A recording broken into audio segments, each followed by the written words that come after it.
Depression is a disease that has haunted humans for thousands of years. However, in modernity, it's become very apparent that its numbers are rising. According to the Journal of Pediatrics, the number of teens who have experienced major depressive episodes in the past 12 months has increased by 37% between 2014 and 2015. In conjunction with this, the RAD Health organization states that depression in this age group is something that's detrimental to impairing teens and functioning in youth.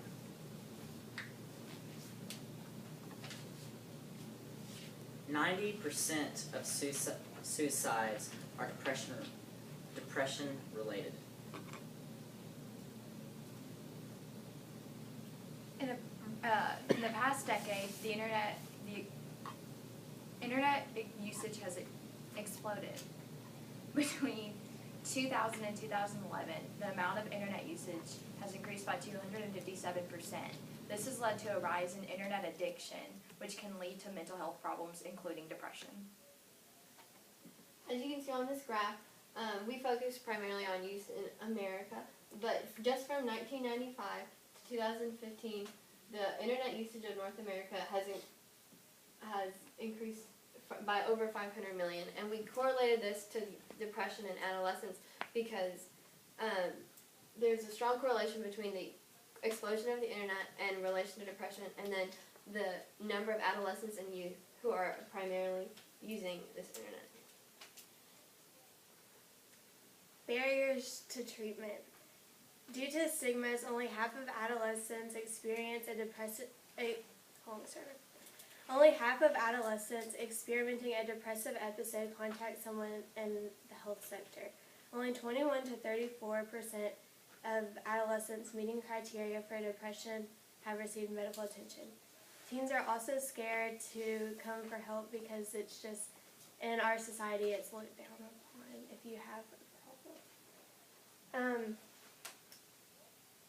Financial need. Adolescent depression currently accounts for a portion of medical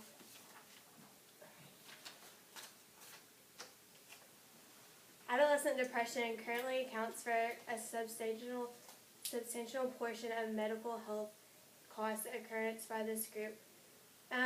So basically, a big part of health problems in adolescent are mental disorders, and there's not a lot of health providers that are able to help them.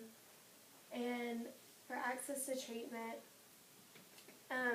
many parents aren't aware of the symptoms that common adolescents in our generation are facing or have, so it's harder for kids to come get help without their parents knowing that they have a problem. When looking at the problem, we realized that our solutions needed to all correlate together because one simple solution could not fix this. We wanted to start small and then hoping that it would help stop the rise, and then from there, treating those who already have it.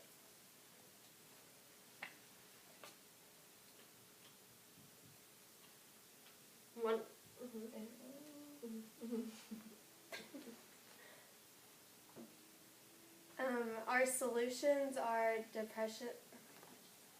One of our solutions is depression literacy in classrooms, which the goal of that is to improve awareness of depression on a small scale in a low pressure environment in order to encourage comfortability with the subject and the understanding of whether or not the student has depression or whether they show signs of it.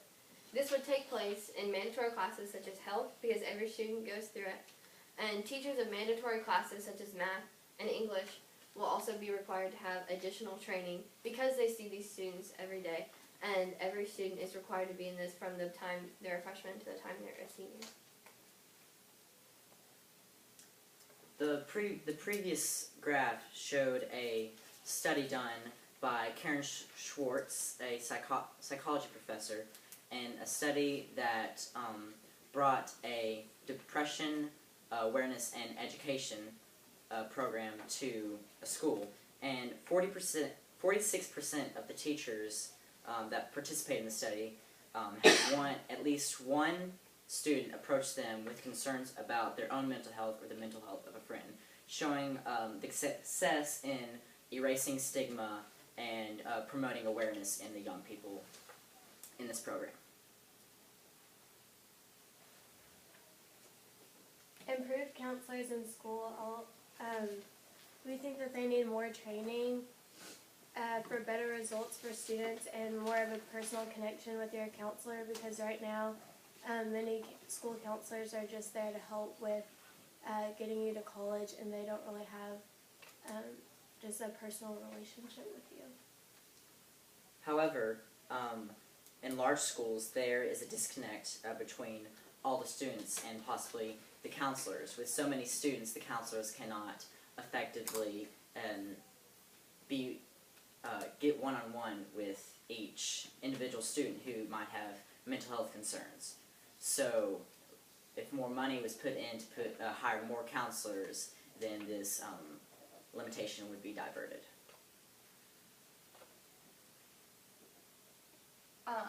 By increasing accessibility to treatment, because 90% of people who seek treatment for depression or other mental illnesses receive they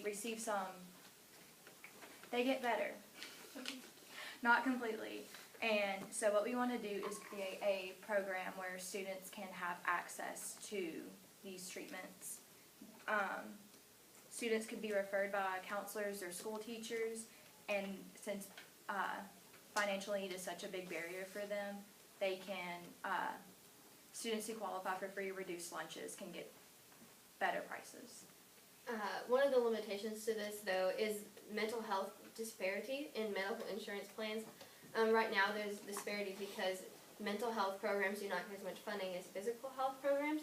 And so one example of that is if your insurance if you have diabetes, your insurance will cover more of that payment than if you have depression. So in order to combat this, organizations such as the National Alliance on Mental Illness are working to reach this parity. And so in order to achieve an effective solution of accessible treatment, these organizations must gain prevalence and more ground in the political and legal system. By 2020, according to the World Health Organization, depression will become the second cause of death right after heart disease, which furthers the need for our solutions, starting from a small central place in a classroom with use expanding to the community. Thank you. 7 minutes, 45 seconds. Okay. Quit. Yeah. Okay. Katie, describe how the content of the team presentation was changed as a result of group discussion.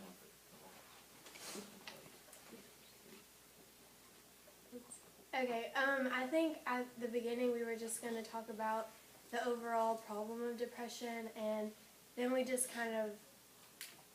we wanted to focus more on how we can help in schools and how it can go from schools to the community. So instead of just looking at it from like an outside force, we really want to talk about schools, because you're not really actively part of the community unless you're at school. Okay. Carly, give one specific way your thinking changed as a result of learning about Jonathan's findings. Jonathan's findings included a lot of stigmas and it changed the way I thought, because before then I didn't understand why there was such a disparity in people seeking treatment, and it was because there's something innate in them that outside sources have told them that they shouldn't. Sophia, reflecting on all of your colleagues' work, which one had the greatest impact on your overall understanding of the problem that your group identified? I think Clayton, because without his ideas of that depression has been here since the beginning of time, we would have focused more on why right now are young people affected by depression more than they have been just in the past 20 years. But through that we've come to understanding that it's always been here, so we switched our mindset to finding solutions for that rising, rather than trying to stop it from rising, but to help the people once it's already risen. Jonathan, what is an example of a compelling argument or idea from one of your peers' individual research that you decided not to include in the presentation, and why? I would say Carly's research on the scientific side of like chemical imbalances in the brain we chose not to include because that would distract from our focus on treatment accessibility, which was kind of the focus of our project rather than depression in itself as a condition and a problem. Clayton, describe an argument from one of your peers' individual reports that made you think differently about your team's solution or conclusion. Well, my lens was the historical lens, so I focused primarily on how depression has developed over time and the human understanding of depression. However, a lot of my research was not focused solely on the idea of what causes depression. So I'd say that Carly's work in the causes of depression really kind of impacted that. Great.